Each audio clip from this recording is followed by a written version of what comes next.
तो ज्ञानवापी प्रकरण में एक और अपडेट जुड़ रहा है, और ये अपडेट क्या है, हमारे साथ स्वामी जी मौजूद हैं, स्वामी अभिमुक्तेश्वरानंद जी, और इनका कुछ कहना है, इनकी जुबानी सुन लेते हैं। स्वामी जी, आज किस तरह का आह्वान, क्या कहना है? कहना ये है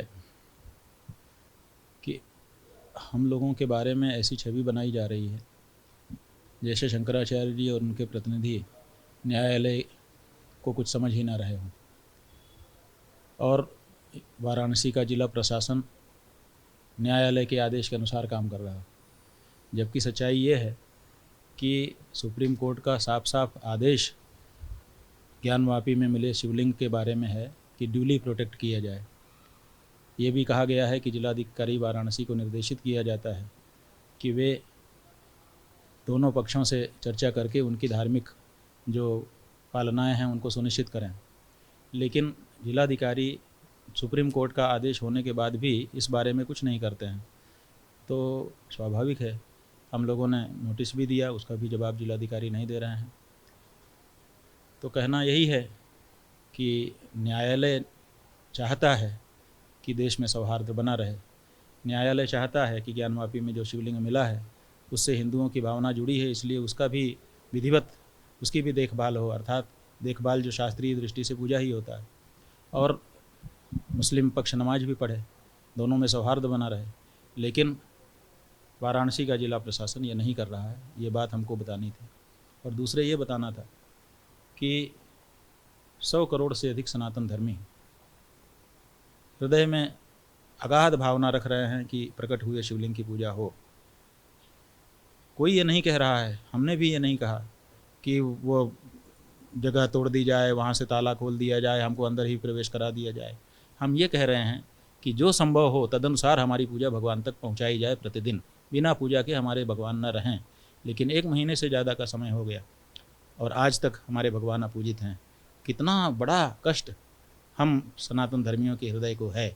क्या सरकार कोई रास्ता नहीं बना सकती? विशेष करके तब जब सुप्रीम कोर्ट कह रहा है कि ड्यू प्रोटेक्शन करो, जब सुप्रीम कोर्ट कह रहा है कि पक्षकारों से बात करके एप्रोप्रिएट अरेंजमेंट करो, तब भी हम सनातन धर्मियों के हृदय को इस तरह से दुखाया जा रहा है।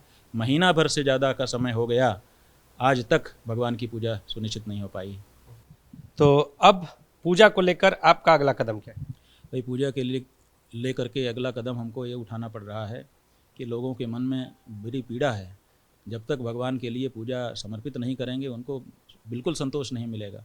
तो अब हम लोगों ने ये कहा है कि भारत में 7 लाख के करीब गांव हैं और शहरों के मोहल्ले हैं, लगभग 4 लाख मोहल्लों को मिला दिया जाए तो 11 लाख होते हैं।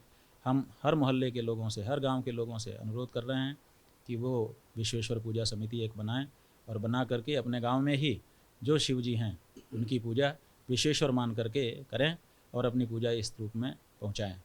शुरुआत कब से करेंगे, कहाँ से करेंगे?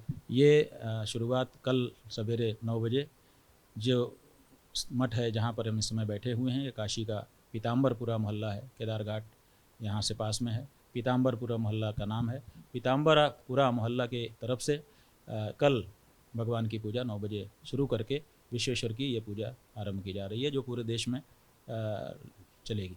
तो यहीं इसी मठ पे शिवलिंग स्थापित करेंगे या किसी मंदिर में जाएंगे, क्या करेंगे? नहीं, हम लोगों ने ये सोचा कि अगर हम लोग नया शिवलिंग स्थापित करके उसकी पूजा करवाते हैं तो फिर उस शिवलिंग की स्थापना कहाँ होगी? अव्यवस्था उत्पन्न हो जाएगी, क्योंकि 11 लाख शिवलिंग बनवाने होंगे, फिर उनको कहाँ स्थापित किया जाएगा, उनकी देखभाल कैसे होगी।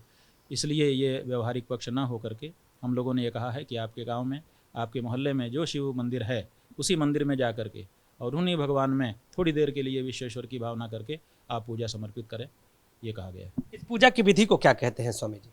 ये पूजा जो है ये प्रतीक पूजा है, और जब हम मुख्य स्थान पर नहीं जा सकते हैं तो फिर प्रतीक में अपनी भावना समर्पित करते हैं, तो ये विश्वेश्वर की प्रतीक पूजा होगी। तो ज्ञानवापी सर्वे के दौरान मिले शिवलिंग की प्रतीक पूजा का आह्वान कर रहे हैं स्वामी जी, और कल से इसकी शुरुआत खुद इसी मठ से बाहर जाकर शिवलिंग की पूजा करके करने वाले हैं। कैमरामैन विशेष के साथ नीतीश कुमार पांडे, एबीपी गंगा, वाराणसी।